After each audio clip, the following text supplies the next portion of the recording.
dia, paz, irmãos. Vamos à mensagem de hoje do nosso Bom Dia com a Palavra. Hoje eu vou ler aqui, ouçam só, vou ler a Palavra do Senhor, primeira carta aos Coríntios, capítulo 9, verso 24 em diante. Diz o seguinte: Vocês não sabem que de todos os que correm no estádio, apenas um ganha o prêmio? Corram de tal modo que alcancem o prêmio. Todos os que competem nos jogos se submetem a um treinamento rigoroso para obter uma coroa que logo perece. Mas nós o fazemos para ganhar uma coroa que dura para sempre. Sendo assim, não corro como quem corre sem alvo e não luto como quem esmurra o ar, mas esmurro o meu corpo e faço dele meu escravo, para que, depois de ter pregado aos outros, eu mesmo não venha a ser reprovado. Meus queridos irmãos, eu quero compartilhar com vocês de uma experiência bem recente, noite de ontem. Ontem, para ser mais exato, às 10 da noite, eu comecei a leitura de um livro. E já nos primeiros capítulos deste livro, já nas primeiras páginas desse livro, eu fiquei tão constrangido, eu senti uma vergonha tão grande. O livro se chama Heróis da Fé. Heróis da Fé. Já nas primeiras páginas eu estou amando o livro. E ele nos conta histórias de homens que tiveram uma vida com Deus, que se dedicaram totalmente às coisas de Deus. E já nas primeiras histórias eu me confrontei. Eu tive um confronto com o que tenho feito, com o que tenho vivido, na verdade com o que eu tenho deixado de fazer, com o que eu tenho deixado de viver. Porque é tão pouco, irmãos, o que fazemos, o que vivemos, é tão pouco quando comparamos com a vida de outros homens, de homens que se dedicaram totalmente à pregação da palavra de Deus, à disseminação da verdade, que liberta, que transforma, que salva. Fazemos tão pouco, mas tão pouco. A verdade é que todos os dias milhares de pessoas, milhões de pessoas talvez, morrem no mundo todo sem nunca realmente conhecerem a pessoa de Jesus, o Evangelho, sem conhecerem o projeto de salvação. Pessoas que nunca desfrutaram de um amor verdadeiro. E a pergunta é: o que eu, o que você, o que é que nós temos afinal de contas a ver com isso? Tudo a ver com isso.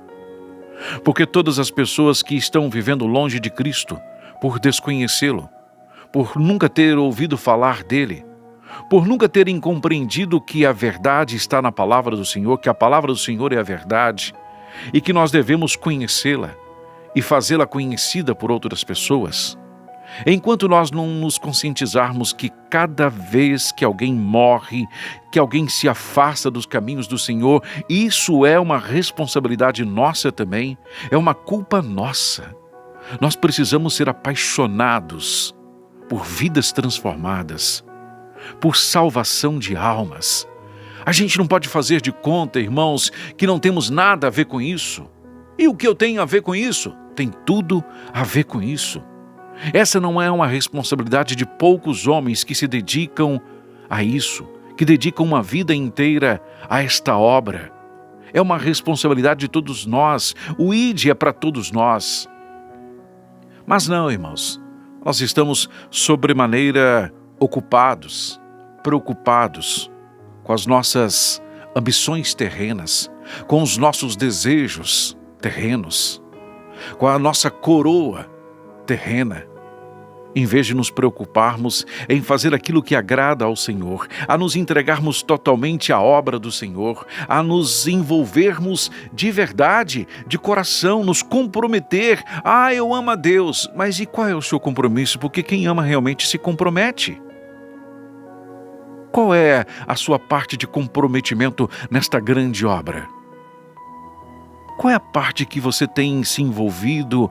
Qual é a sua parte de responsabilidade? Ou você está tão preocupado com a própria vida, com as próprias preocupações, que você está pouco se lixando para os outros, para os que estão caminhando a passos largos para o inferno, perdendo as suas vidas, perdendo a alma, muitas vezes até ganhando o mundo, mas perdendo a alma. E de que adianta isso? E nós vamos permanecer calados?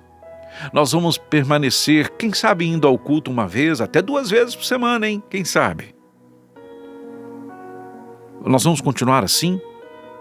Se Paulo diz aqui que os atletas, os que correm no estádio, os que praticam a luta, eles se dedicam, eles fazem de tudo para alcançar o prêmio, que é aquela coroa que vai se acabar em algum momento, que vai passar.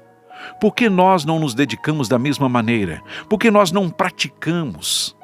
Por que nós não nos envolvemos? Por que nós não focamos, feitos atletas, para alcançar a coroa que não se corrompe, a coroa que dura eternamente?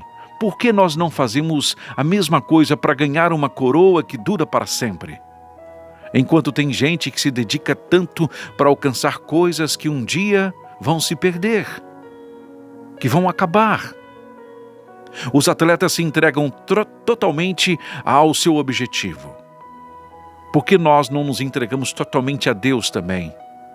Fazer disso o objetivo da nossa vida, fazer o que agrada ao Senhor, pregar a palavra do Senhor, viver a palavra do Senhor. Colocando de lado todo o peso, renunciar todo o pecado, renunciar aos apegos impróprios. Por que nós não fazemos isso? O atleta é focado. O que pratica esportes, o que corre no estádio, ele tem foco. Ele observa o foco. Ele faz de tudo para alcançar a sua meta. Ele não se deixa desviar do seu objetivo, do seu foco. Ele mantém a meta constantemente à vista.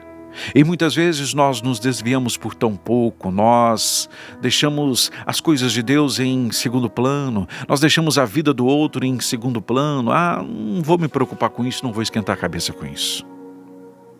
Eu acho que ao fazermos um autoexame, ao examinarmos a maneira como nós vivemos, ao tão pouco que fazemos, isso pode constranger muita gente. Isso pode abrir os olhos de muita gente. Alguns vão continuar ignorando isso. Mas algumas pessoas podem perceber que realmente têm feito muito pouco. Têm vivido muito pouco. Se dedicado muito pouco. A exemplo dos homens da Bíblia, a exemplo dos homens que a Bíblia não relata, não nos apresenta, não nos conta, mas que nós conhecemos suas histórias, nós temos muito que aprender. Nós temos uma longa caminhada. Mas não adianta ficar olhando para a caminhada, perceber o quanto ela é grande, o quanto ela é distante, se a gente não der o primeiro passo. Talvez hoje seja o dia de você ser, de alguma forma, impactado e fazer diferença, fazer diferente, começar algo. Dedicar-se mais, apaixonar-se mais, deixar arder em seu coração o desejo de pregar a palavra do Senhor, de vivê-la e pregá-la, alcançar pessoas que estão perdidas. Hebreus capítulo 12, versos 1 a 3. Portanto, também nós, uma vez que estamos rodeados por tão grande nuvem de testemunhas, livremo-nos de tudo que nos atrapalha e do pecado que nos envolve e corramos com perseverança a corrida que nos é proposta, tendo os olhos fixos em Jesus, o autor e consumador da nossa fé. Ele, pela alegria que lhe fora proposta, suportou a cruz, desprezando a vergonha e assentou-se à direita do trono de Deus. Pensem bem naquele que suportou tal oposição dos pecadores contra si mesmo, para que vocês não se cansem nem desanimem. Na luta contra o pecado, vocês ainda não resistiram até o ponto de derramar o próprio sangue. Vocês se esqueceram da palavra de ânimo que lhes dirigi como a filhos. Meu filho, não despreze a disciplina do Senhor, nem se magoe com a sua repreensão, pois o Senhor disciplina quem ama e castiga todo aquele a quem aceita como filho. Suportem as dificuldades recebendo-as como disciplina. Deus os trata como filhos. Ora, qual o filho que não é disciplinado pelo seu pai? A disciplina tem um propósito. Se o Senhor hoje nos alerta para o quanto, o tão pouco estamos fazendo e vivendo, é porque Ele quer mais de nós. É porque Ele espera mais de nós. Amém? Eu espero do fundo do coração que você reflita sobre essas palavras durante o dia. Sobre o tão pouco que a gente tem feito, irmãos. Mas é muito pouco. Pense nisso em nome de Jesus. Pai querido e soberano Deus, em nome de Jesus nós oramos, agradecendo como sempre pela bondade e misericórdia do Senhor, por permitir que estivéssemos juntos nesta manhã. Mas pedimos também, Pai, clamamos ao Senhor que tenha misericórdia de muitas vezes sermos preguiçosos. A palavra é esta, preguiçosos, descompromissados. Perdoa-nos, Pai. Nos fortaleça nas nossas dúvidas, Pai, dissipando todas as nossas dúvidas, todos os nossos medos, Pai, nos fortalecendo, nos fazendo viver realmente pela fé, a fé, pregar a palavra do Senhor corajosamente, audaciosamente, Pai, em nome de Jesus, mesmo que cansados, mesmo que muitas vezes desiludidos, mas que não percamos a esperança e o foco que é o Senhor e a vida com o Senhor. Em nome de Jesus. Amém.